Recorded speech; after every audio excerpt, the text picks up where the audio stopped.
The present moment is a powerful goddess. There is something sacred about the way life unfolds, not in dramatic revelations or distant promises, but in the quiet immediacy of now, yet most of us overlook it. We move through our days as though the present moment were merely a passageway between what has already happened and what we hope will happen next. We treat it as a waiting room for a better future, or as a fleeting echo of a more meaningful past. But what if the present moment were not a transition at all? What if it were alive, vibrant, intelligent, nurturing, and transformative?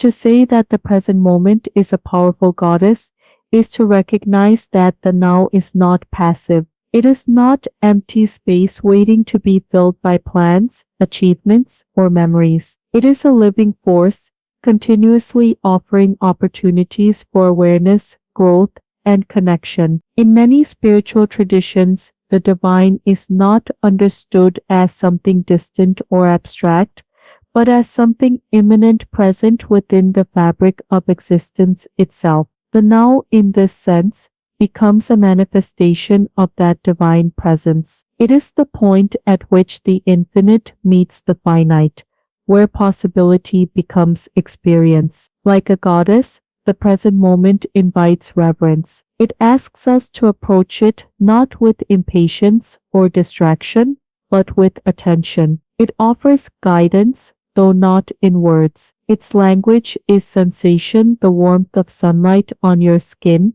the rhythm of your breath, the subtle shift in your emotions as a thought arises and fades. When we are attentive, we begin to notice these signals. We feel the tension in our shoulders before it becomes pain, the flutter of excitement before it becomes action, the quiet discomfort that signals misalignment before it grows into dissatisfaction. The present moment communicates continuously, yet its voice is often drowned out by the noise of our thoughts. We are accustomed to living in mental time, revisiting past experiences, anticipating future events, evaluating possibilities. These processes are useful in moderation, but when they dominate our awareness, they disconnect us from immediate reality. It is as though we have turned away from the goddess, focusing instead on her shadow. We become preoccupied with what has been or what might be,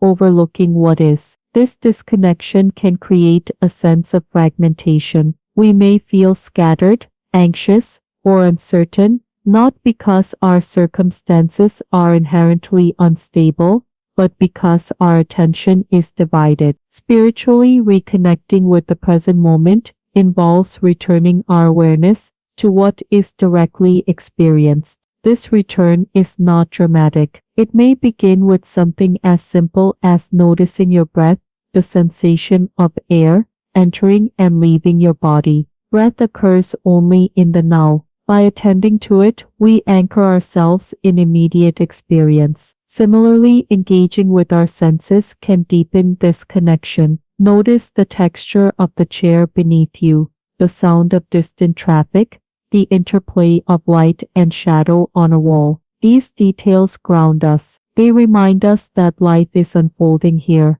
not in memory, not in anticipation, but in this moment. As we cultivate this awareness, the present moment reveals its power. It becomes clear that many of our concerns are rooted not in immediate reality, but in imagined scenarios. Anxiety often involves projecting potential difficulties into the future. Regret involves replaying past events. In the now, however, these narratives are absent. There is only what is occurring. This recognition can be liberating. It does not eliminate challenges, but it changes our relationship with them. Instead of reacting to imagined threats, we respond to actual conditions. Instead of resisting what is present, we acknowledge it. Acknowledgement fosters acceptance. Acceptance is not resignation. It is the willingness to engage with reality as it is, rather than as we wish it to be. Like a goddess,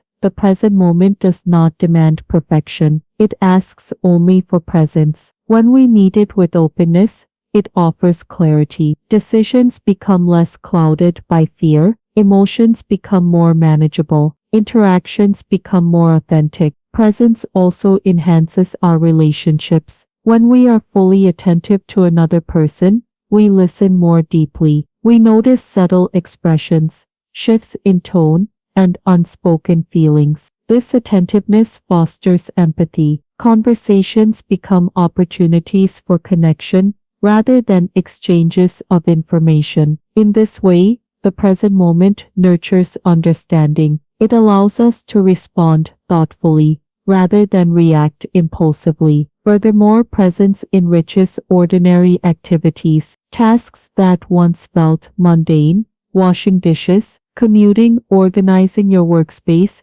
can become occasions for mindfulness. By attending to the sensations involved, we transform routine actions into moments of awareness. This transformation does not require altering our external circumstances. It arises from a shift in attention. However, maintaining presence requires practice. The mind has been conditioned to seek stimulation and avoid discomfort. When unpleasant sensations arise, the impulse may be to distract ourselves. In such moments, presence involves allowing the experience to unfold without immediate reaction. If frustration arises, notice its physical manifestations, the tightening of muscles, the quickening of breath. Observe the accompanying thoughts without becoming entangled in them. This observational stance creates space. Within that space, intentional response becomes possible. Over time, this capacity can lead to greater resilience. We become less overwhelmed by fluctuations in mood or circumstance. Like a goddess, the present moment supports transformation.